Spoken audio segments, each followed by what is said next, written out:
Stars including John Legend, Katy Perry, Rob Reiner, Michael Moore, and New York resident Mark Ruffalo are urging Californians to vote no on the recall and in so doing, put aside concerns about the state's many crises, which include rampant homelessness, surging crime, perennial wildfires, and the soaring cost of living that has caused numerous businesses and residents to. Some polls show Newsom surviving the recall, but Republican challenger Larry Elder is betting on a surprise victory.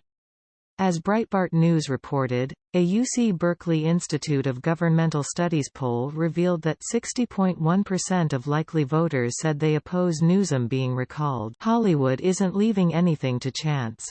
Studio executives, filmmakers, and stars have showered Newsom with cash, with Netflix co-CEO Reed Hastings donating $3 million to the effort to save the governor's job. John Legend, who endorsed Joe Biden in last year's presidential race, told voters to reject this ridiculous recall.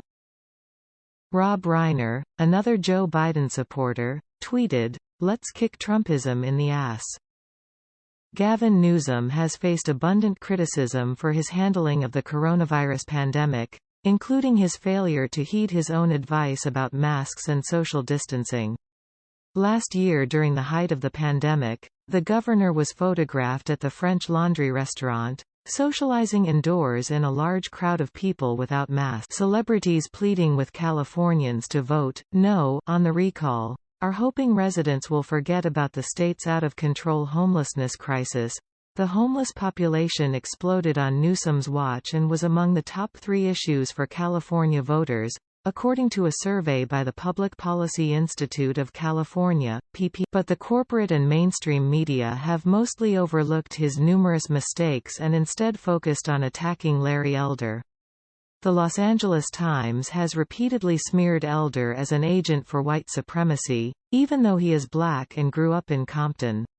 Filmmaker Michael Moore has joined the pile on, calling Elder "one effin' bad dude," as he urged Californians to reject the recall. Deborah Messing helped spread disinformation on Elder by tweeting a meme that describes the candidate as anti-vax.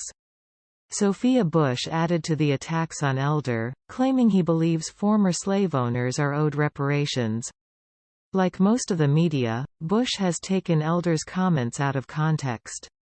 The candidate was making a rhetorical argument about the infeasibility of reparations, noting that in the past, some countries compensated slave owners for their loss. Missing from so much of the push for Newsom from the Hollywood left is the violent crime wave as so many parts of the state. Former Senator Barbara Boxer, DCA, was assaulted and robbed in Oakland, California, in July. Soaring cost of living, and the deadly fire. Other celebrities are trying to motivate Californians to get to the polls and to encourage friends to do the same. Katy Perry reminded her fans that polls close at 8 p.m. in California. Mark Ruffalo, who resides in New York, encouraged non-Californians to text their friends in Californians reminding them to vote no. Beauty and the Beast stat Josh Gad made his pitch, reminding his followers to vote no on the recall. Star Wars star Mark Hamill his leadership, and attacked Elder as a spectacularly unqualified radio talk show host and Trump wannabe. The Good Place star Jamila Jamil said, "Vote no to the California recall today or millions of people are in unimaginable and irreversible shit." Suicide Squad and the Hunt actor Ike Barinholtz said, "Please vote no on this insanely stupid recall or California will turn into Florida by the end of the week."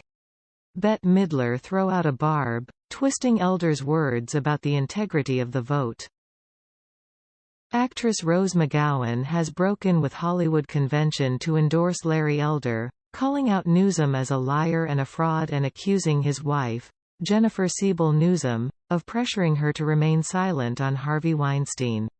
As Breitbart News reported, McGowan detailed at a press conference on Sunday how the governor's wife called her up in 2017 on behalf of former Weinstein attorney David Boies to ask what it would take to make her happy enough to keep quiet about Weinstein.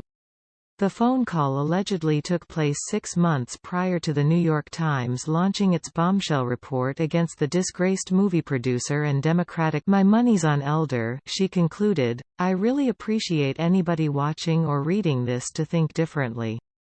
To be brave. Do something that's weird. Like maybe voting Republican, even though it will feel strange." Meanwhile, her former Charmed co-star Alyssa Milano urged the exact opposite, encouraging her fans to save Newsom's career.